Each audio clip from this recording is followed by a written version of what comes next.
जय हिंद दोस्तों। आज हम यूपीएससी टॉपर रविराज की कॉपी का मूल्यांकन करेंगे।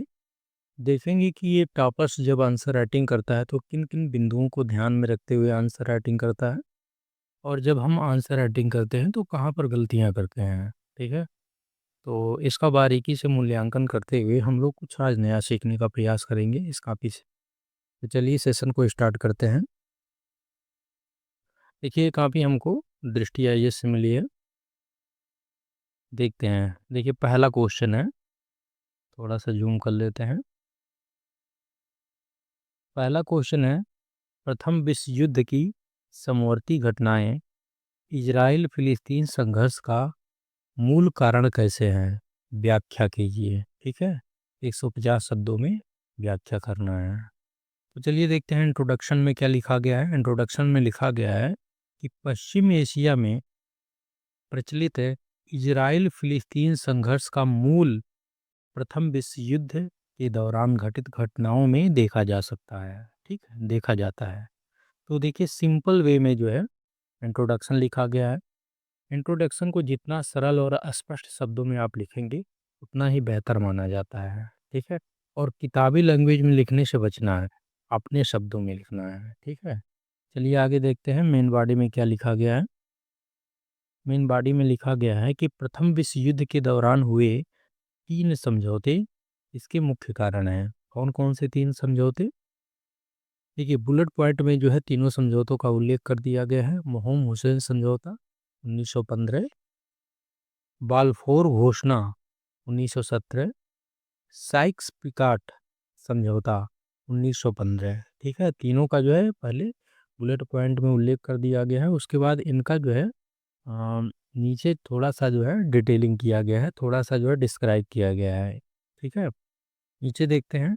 देखिए, यहाँ पर महत्वपूर्ण संबंधित तथ्यों में इनका जो है व्याख्या कर दिया गया है, थोड़ा सा डिटेलिंग कर दिया गया है। ठीक है, इसको आप इस तरह से देख सकते हैं। मैं थोड़ा सा स्क्रॉल कर दे रहा हूँ, आप इसको जो है पॉज करके पढ़ सकते हैं। ठीक है, लास्ट में देखिए, इसको जो है संक्षेप में 3-4 लाइन में जो है कंक्लूड कर दिया गया है। ठीक है, तो ये अप्रोच रहना चाहिए आपका। और आपको प्रयास करना है कि जो इम्पोर्टेंट कीवर्ड हों उसको जो है अंडरलाइन करते चलिए। जैसे जो समझौते हुए हैं उनको आप अंडरलाइन कर सकते हैं। ठीक है, इन्होंने इसमें अंडरलाइन नहीं किया है, लेकिन यहाँ पर जो है इस तरह से आप जो है अंडरलाइन भी कर सकते हैं।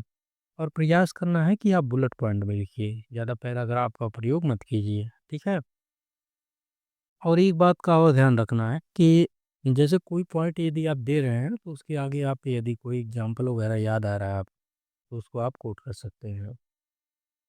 चलिए नेक्स्ट क्वेश्चन देखते हैं।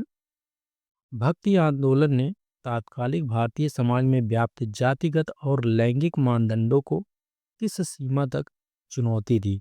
परीक्षण कीजिए, 150 शब्द में लिखना है। ठीक है, तो चलिए देखते हैं इंट्रोडक्शन में क्या लिखा गया है। इंट्रोडक्शन में लिखा गया है कि भक्ति आंदोलन का भारतीय समाज पर बहुआयामी प्रभाव देखने को मिला, जिसे तात्कालिक समाज में व्याप्त जातिगत और लैंगिक मानकों के विरुद्ध चुनौती के रूप में विशेष रूप से देखा जा सकता है। ठीक है, इस तरह से जो है इंट्रोडक्शन कोट किया गया है। आगे लिखते हैं, जातिगत तथा लैंगिक मानकों पर प्रहार। ठीक है, भक्ति संतों के द्वारा, विशेष करके जो निर्गुण संत थे, उनके द्वारा ईश्वर के एकता के माध्यम से मनुष्य की एकता पर बल दिया जाना।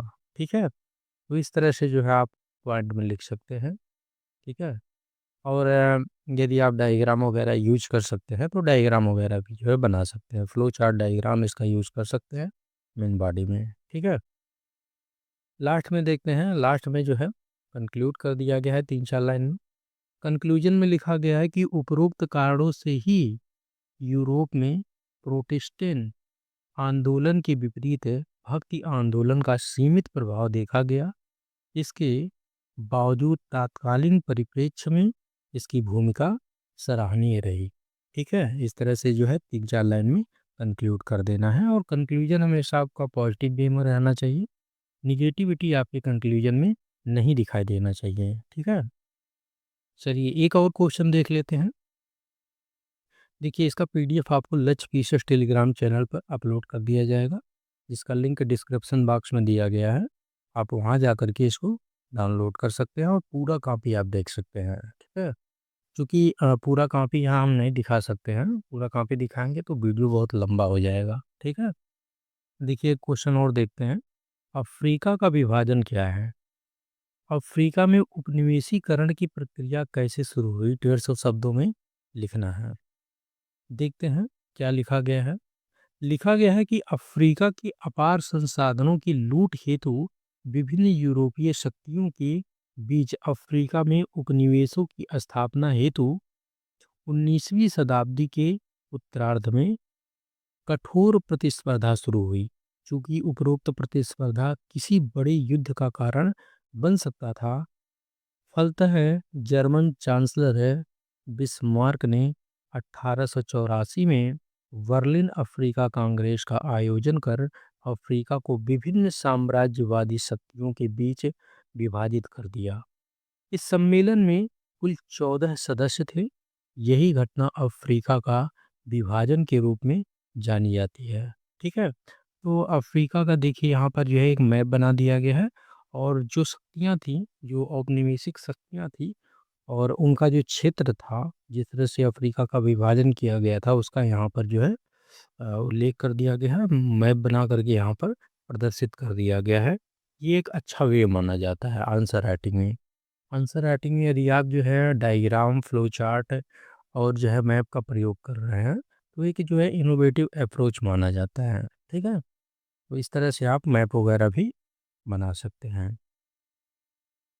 आगे देखिए लिखा गया है अफ्रीका में औपनिवेशीकरण का कारण, ठीक है। तो कारण बुलेट पॉइंट में दे दिया गया है। उसके आगे औपनिवेशीकरण में सहायक कारक का उल्लेख बुलेट पॉइंट में किया गया है, ठीक है। आगे देखते हैं। आगे देखिए जो है 3-4 लाइन में जो है इसको कंक्लूड कर दिया गया है। तो कुल मिला करके जो है आपको इसी वे में आंसर राइटिंग करना है, और आंसर राइटिंग एक जो है स्किल है। इसको जब आप अनवरत प्रयास करेंगे, अनवरत प्रैक्टिस करेंगे, तो ये जो है आपकी ऑटोमेटिक बिल्ड हो जाएगी, ठीक है। ये नहीं कि रातों रात इसको आप बिल्ड कर सकते हैं, ऐसा नहीं है। आपको कंटिन्यू जो है प्रयास करना है, ठीक है। तो चलिए मिलते हैं नेक्स्ट वीडियो में, तब तक के लिए जय हिंद, जय भारत।